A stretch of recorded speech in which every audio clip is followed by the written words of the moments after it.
ख्रिस्त में प्यारे भाइयों बहनों, आज वर्ष का 22वां सामान्य रविवार है।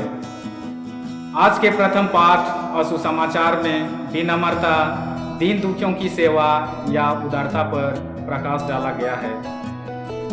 आज के प्रथम पाठ में लेखक कहते हैं, तुम जितने बड़े हो उतने अधिक नम्र बनो, और जब तुम इस प्रकार होते हो तब आप ईश्वर के कृपा पात्र बन जाते हो, क्योंकि अहंकारी रोग का कोई इलाज नहीं होता।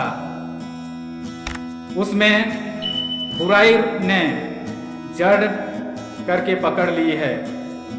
ख्रिस्त में मेरे प्यारे भाइयों बहनों, अहंकारी व्यक्ति वह है जो किसी के सामने झुकना नहीं चाहता है। वह लोगों से चाहता है कि लोग उनका वाहवाही करें, उनका पूजा करें और उनका नमन करें। वह हमेशा दूसरों के सामने झुकना कभी नहीं चाहता है, ईश्वर के बराबरी होना चाहता है।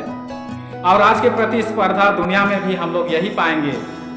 लोग होड़बाजी का दुनिया में जी रहे हैं और सब कोई धन, नाम, पद पाना चाहते हैं, और इसके पीछे पढ़ने के लिए वे लोग सब कुछ हद तक पार कर देते हैं। और इस समय आज के पाठ हम सबों को बतलाते हैं कि जो बड़ा होना चाहता है वह सबसे छोटा है, बड़ा बने।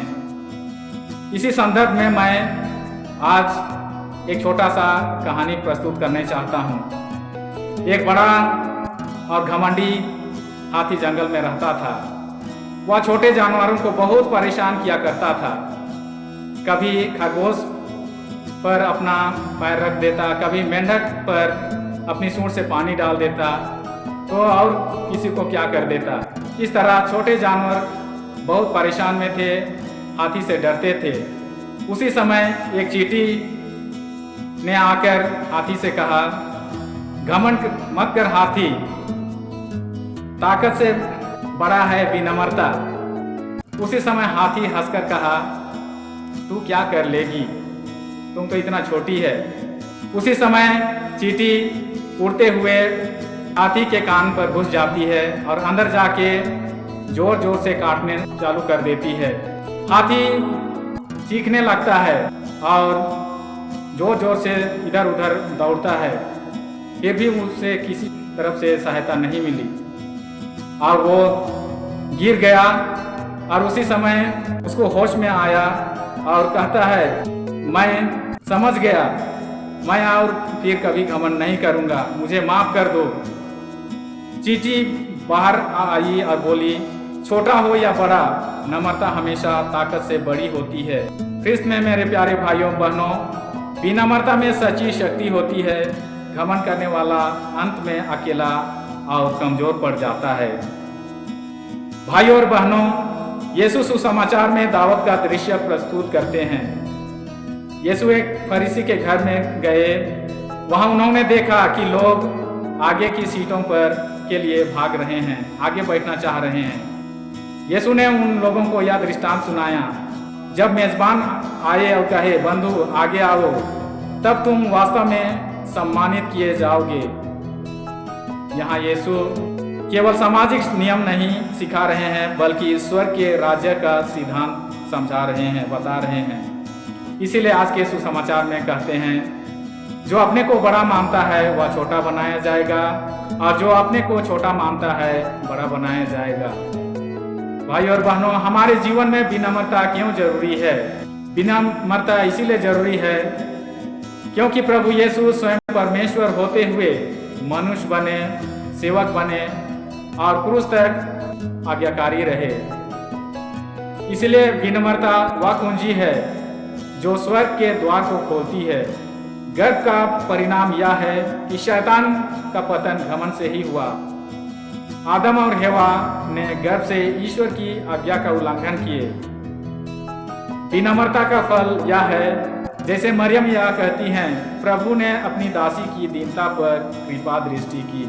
प्यारे भाइयों और बहनों, सुसमाचार का दूसरे भाग का संदेश है निस्वार्थ प्रेम। यीशु आगे कहते हैं, जब तुम दावत देते हो तो तुम अपने भाइयों, कुटुंबियों, पड़ोसियों को नहीं बल्कि लंगड़ों और अंधों को बुलाओ, क्योंकि इन्हें बुलाने से उनकी खुशी और हमारी खुशी दोगुनी हो जाती है, और क्योंकि वे तुम्हारा बदला नहीं चुका सकते। और जब हम इस प्रकार के लोगों को इस प्रकार का कार्य करते हैं, ईश्वर हमें पुरस्कार प्रदान करता है, प्रतिफल देते हैं। ख्रिस्त में मेरे प्यारे भाइयों बहनों, यहाँ का संदेश यह है कि हमारा प्रेम, सेवा, भलाई गणना या गिनती पर आधारित नहीं होनी चाहिए। अगर हम केवल उन्हीं से भलाई करें, उन्हीं को भलाई करें जो हमें लौटा सकते हैं, तो यह व्यापार है, प्रेम नहीं।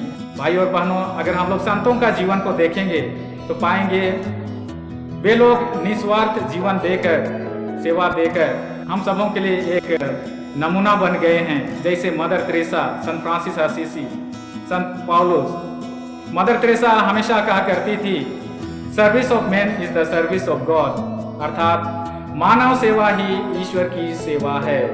एक बार संत फ्रांसिस असीसी से पूछा गया, आप इतने बड़े संत कैसे बने?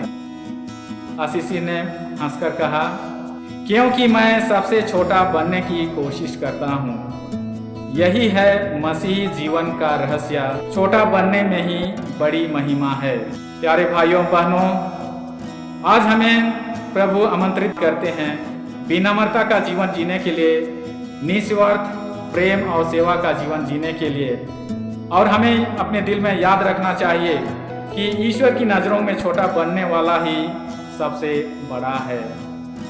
आइए हम प्रभु से प्रार्थना करें, हे प्रभु यीशु, हमें गर्व और स्वार्थ से बचा, हमें तेरे समान विनम्र बना, ताकि हम दूसरों की सेवा में तेरे प्रेम को बांट सकें। आमीन।